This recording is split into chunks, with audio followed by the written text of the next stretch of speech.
महाभारत के युद्ध में अर्जुन के रथ पर हनुमान जी ध्वज लेकर बैठे थे। यह तो आपको पता ही होगा, लेकिन क्या आप जानते हैं कि राम जी के लिए कमान संभालने वाले हनुमान जी महाभारत के युद्ध में अर्जुन के रथ पर कैसे विराजमान हुए? जानते हैं इसके पीछे की कथा के बारे में। त्रेता युग से ही राम जी का नाम लेकर हनुमान चिरंजीवी रहे और ऐसे में एक दिन रामेश्वरम के पास उनकी भेंट अर्जुन से हो गई।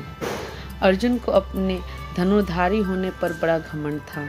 हनुमान से मिलने के बाद उन्होंने कहा कि प्रभु, आपने त्रेता युग में अपनी सेना के साथ मिलकर ये पत्थर का जो सेतु बनाया, अगर मैं होता तो अकेले ही अपने बाणों से ही ऐसा सेतु बनाता कि बिना टूटे उस सेतु से सभी बहुत आराम से उसे पार कर लेते। ऐसे में श्री राम ने क्यों नहीं ऐसा सेतु स्वयं बना लिया? हनुमान जी ने अर्जुन की पूरी बात सुनी और विनम्रता पूर्वक कहा कि जिस स्थान पर आप अभी खड़े हैं, यहाँ बाणों से सेतु बनाना असंभव है। ऐसा सेतु मेरी सेना का वजन क्या, मेरा ही वजन नहीं संभाल पाती। इस पर अर्जुन ने हनुमान जी को चुनौती दी कि अगर उन्होंने बाणों से ऐसा सेतु बना दिया जिसमें हनुमान जी 3 कदम चल पाए, तो फिर हनुमान जी को अग्नि में प्रवेश करना होगा, और अगर हनुमान जी के चलने से पुल टूट गया तो फिर अर्जुन अग्नि में प्रवेश कर जाएंगे। हनुमान जी ने अर्जुन की चुनौती स्वीकार कर ली। इसके बाद अर्जुन ने उनके सामने ही एक सरोवर में बाणों का सेतु बनाकर तैयार कर दिया। हनुमान जी प्रभु राम का नाम लेकर उस सेतु पर चल पड़े, लेकिन हनुमान जी का पहला कदम पड़ते ही वह सेतु डगमगाने लगा। दूसरे कदम में उस सेतु के टूटने की आवाज़ें आने लगी और तीसरे कदम पर उस सरोवर का पानी रक्त जैसा लाल हो गया।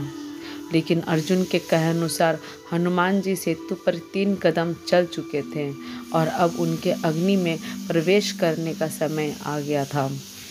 जैसे ही वो अग्नि में प्रवेश करने वाले थे, वैसे ही वहाँ पर श्री कृष्ण अवतरित हुए।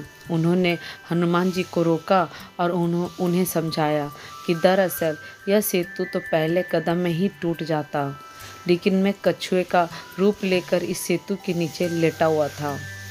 2 कदमों के बाद तो ये सेतु टूट गया था और हनुमान जी का तीसरा कदम असल में श्री कृष्ण के ऊपर पड़ा था, इसलिए सरोवर का पानी उनके रक्त से लाल हो गया। यह जानकर हनुमान जी को बहुत ही ग्लानि महसूस हुई और उन्होंने क्षमा मांगते हुए उनसे अपने पाप का प्रायश्चित करने का उपाय मांगा। अर्जुन भी ये सब जानकर निराश हो गए और दोनों ने भगवान से क्षमा मांगी।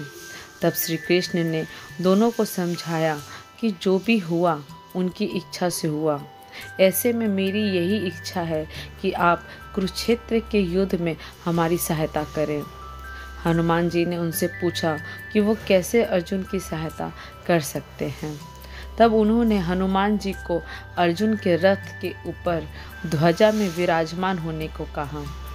ऐसा करने से विरोधियों के बाण रथ पर लगे भी तो वो हनुमान के वजन के कारण पीछे नहीं जाएगा और अर्जुन को आगे बढ़ने से कोई नहीं रोक पाएगा। हनुमान जी ने श्री कृष्ण की बात मान ली और इस तरह से महाभारत युद्ध के दौरान अर्जुन के रथ पर हनुमान जी ध्वज के साथ विराजमान हुए। तो कैसी लगी ये आपको जानकारी? प्लीज़ कमेंट करके हमें ज़रूर बताएं। Thank you.